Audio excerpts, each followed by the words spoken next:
everybody. Hope everyone's doing good. We're all doing good down here in southeastern Kentucky. Got some rain today, so that's a good thing for us. And I'm working on my Sunday dinner today, and we're going to have homemade chicken and dressing casserole. And then my son really likes sweet potato casserole. And I have not made that Afghan friendly, so I'm trying to work on that today.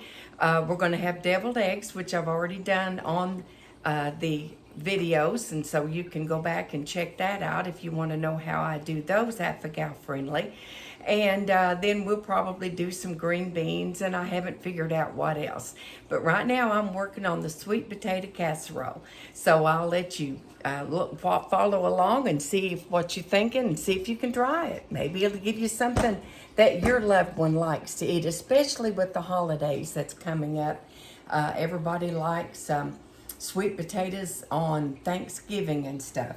Right now I'm going to be making the brown sugar, which I've already showed on a video, but I'm just going to go ahead and do that here. I know I could probably just pour this stuff right into my sweet potatoes, but I'm going to try it this way. This is that Grandma's molasses, which is Afghan friendly according to the app. And then you put into a cup of the monk fruit, which is what I'm using, which if you can tolerate the sugar, the Pioneer is Afghan friendly. And then that SULKA that I found, that is Afghan friendly also.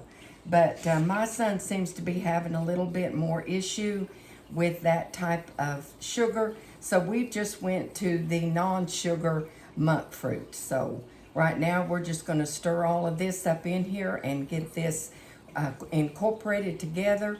And I've already got my sweet potatoes. I cut them up and put them on to boil, and they are done now. And so I'll get those mashed up and show you how and what all we put in to get that done and see how you like it. As you can see, that's made my light brown sugar. I really don't do the dark. It kind of makes it a little bit too much for us. But as you can see, we've got brown sugar now, and this is with that monk fruit, so that it will also be sugar-free if you are diabetic or, you know, just want to try to watch your sugar intake. Okay, now there's my sugar. Now, I've got my potatoes. I cut them up because he can't use the canned, and so I've got those all cut up and they're ready to mash. I'm just going to go ahead and pour them in my baking dish so that I can have just a one-dish dinner here. And that will be easy and done. And we'll mash all those together. Once they're cooked, they're easy to just put the potato masher through them, and you don't really have to do them real thin, so that, you know, you can get a chunk of potato here and there and it's still good. I know for my topping, he can eat pecans, so I'll be using the regular recipe that goes with the topping on the brown sugar, which I'll make with the monk fruit. And I can't use butter, so I will have to use the oil, but I think it'll still be okay.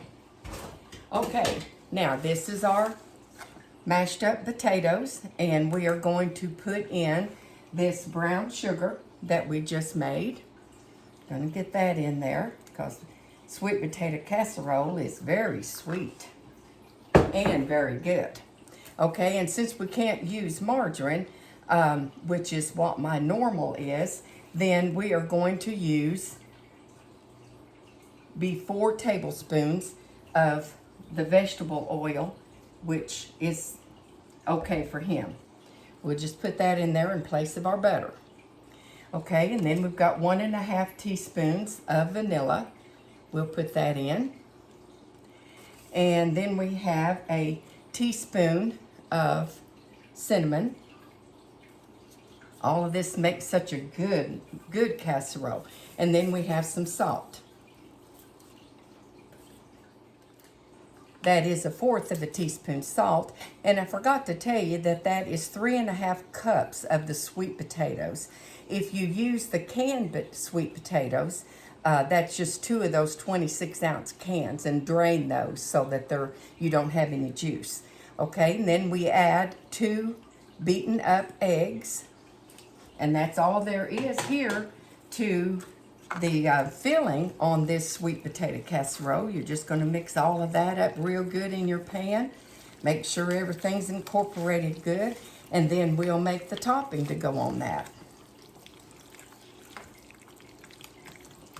Okay, we're ready for our topping now. We've got everything going right here. This is a 1.5 cups of, I kind of grated up pecans, chopped. That's 1.5 cups of those in there. And then we're going to add to that 6 tablespoons of the all-purpose flour, which I use the Kirkland brand. That's the one that doesn't seem to bother him. And then we've got, instead of 4 tablespoons of butter, I'll have to use 4 tablespoons of that vegetable oil, which will take place of the butter. But with all this sugar in there, I don't think that's going to matter. Okay, and then in that, we're going to have 2 cups of the brown monk sugar here. That's the, the 0-calorie sweetener or whatever. And then that's mixed with the molasses, and then we're going to pour that in there, and all of this together should be crumbly. And when that gets done, we'll sprinkle that on top, and then our sweet potato casserole will be ready for the oven.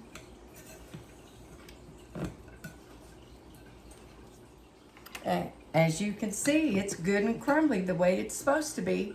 That's how we want it to come out. So we just now take that, and we're going to spread that over top of our sweet potatoes. Seems like an awful lot, but when it bakes down into those sweet potatoes and everybody gets a big scoop of that sweetness on top, they really enjoy that. Most everybody that I've ever made this for has really, really liked it. I've did this for years and years. Every Thanksgiving, everybody wants sweet potato casserole and broccoli casserole. But one of these days, I'm going to try to figure out how to make the broccoli casserole. But that's a lot of cheese, and since he is dairy intolerant, then we can't go that route. So, all right, I hope you enjoy it and try it out. I think it'll surprise you. Everybody will like it, and they won't believe that it's sugar-free because it is so good. You all try it and let me know what you think about it. Okay, bye-bye.